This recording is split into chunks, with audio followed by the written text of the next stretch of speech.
जिथाम मार्चनिफ्राय खुंजानो थांगासिनो 8थि बुरखां दिन्थिगासे थुनफावथाय बादायलायनाय।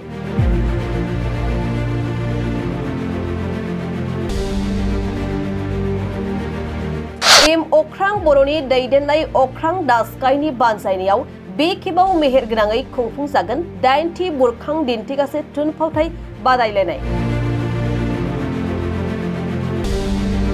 बे थुनफावथाय बादायलायनायखौ जाफुंसारै खुंफुंनायनि थाखाय दासान्दि थागथियारि खालामनाया मुखुबै सोलिगासिनो।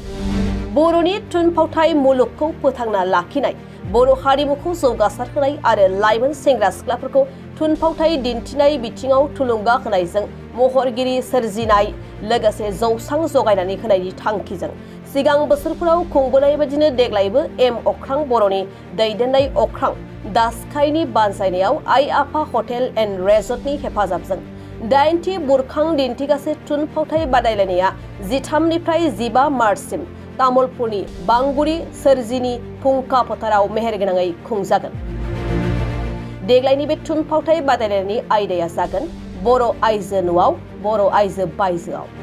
सानथामनि हाबाफारिजों खुंनो लानाय बे 8थि बुरखां दिन्थिगासे थुनफावथाय बादायलायनायाव बाहागो लाफैनो थाखाय बिटिसिनि गुबुन गुबुन जायगाफोरनिफ्राय दासिम मोन 10 थुनफावथाय हानजाफोरा थियारि जानानै दं आरो बे हाबाफारिखौ जाफुंसार होफैनो थाखाय ओनसोलनि साफ्रोमबो रायजो राजाफोरखौ खावलायहरदों अख्रां दास्काइ समाजारि आरो हारिमुआरि हानजानि आफादगिरि एम अख्रां बर'आ। बुरखांखौथ' मिथिखाबाय एसे नङा होनबा? बुरखां 8.0 नामहोदों जों एबार, माने 8थि आरोखि 8th एडिशन। बोसोरफ्रोमबो मोनसे टीम थायो जोंना कम्पिटिशनाव, one act play drama competition, one act play competition बे, ओमफ्राय टीम थायो, टीम बेस्ट। देग्लाय जोंनि टीमा जाहैबाय बड' उइमेन एट हम, बड' उइमेन इन पाब्लिक, माने बड' आइजो न'आव, बड' आइजो बायजोआव। बे टीमनि सायाव जों नाटकखौ कम्पिटिशनखौ खुंदों। थांखिया बेनो, माने आइजोफोरखौ आं एसे जेला बेरायबाय गोबाव सम, थांनाय समफोराव जों नुबाय बर' आइजोफोरा मैखोम मोनसे बिहोमा दङ बर' हारि दानायाव।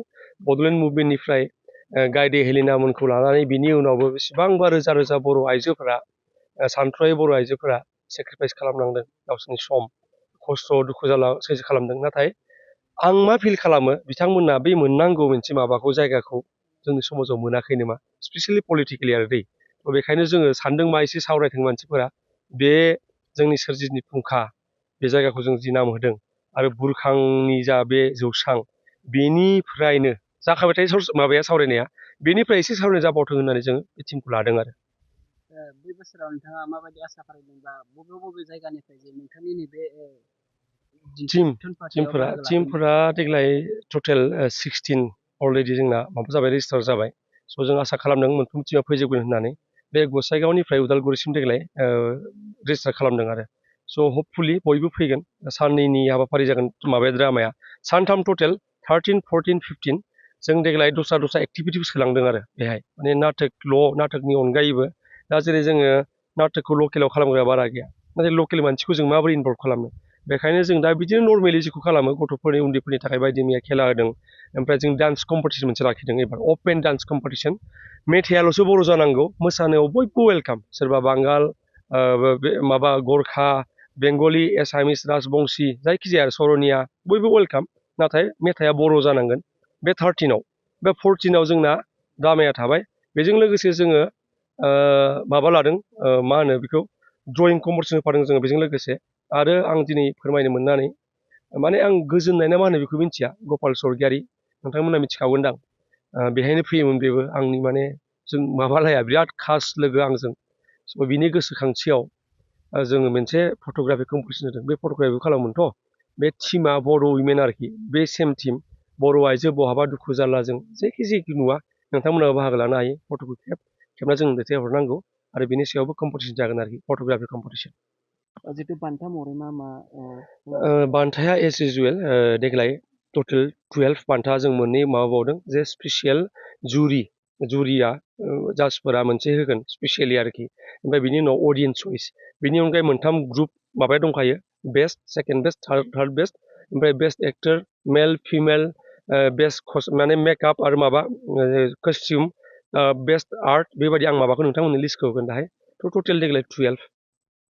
एवार्डआ बेसेबां बान्था रां हिसाबै रां हिसाबै बेनो फार्स्ट प्राइजआ 44,444 रुपिसनिफ्राय सुरु जायो जोंना 33,333 रुपिस बे सेकेन्ड आरो 22,222 रुपिस बे थार्ड बाखि जेसेबां इन्डिभिजुवेल माबा दङ प्राइस दङ आरो बे मोननै जि एड खालामनाय बे 4 टाइम 9 माने 9,999 रुपिस बे टटेल माने साफा साफायाव आरो जिहेतु फैबाय थानाय जिहेतु बुरखां बेखौ फैगासे थुनफावथायखौ नायनो थाखाय रायजो राजाफोरखौ मा खावलाय तामुलपुर बासिनो आङो बेखौनो देग्लाय जोङो हानायमानि माबाबो खालामदों इनभाइट खालामदों थांनाय समफोराव बे आं हारसिंनि नङा मानसिफोरा जुदिও सानो आं हारसिं होननानै बुरखाङा दिनै 8th एडिशन सफैबाय रायजो राजानि बर' रायजोनि बिराद सापर्ट दङ बेहाय आरो जों मोनसे हिउज मोनसे टिम दङ स' जों बयबो सावरायनानै दा जोंहा माबा दङ क'र्डिनेटर दङ क'र्डिनेटरा जाहैबाय जोंहा डक्टर जितुमनि बसुमतारी बिथाङा कटन इउनिभार्सिटिनि एसिस्टेन्ट प्रफेसर इंलिश डिपार्टमेन्टनि बे कनभेनर दङ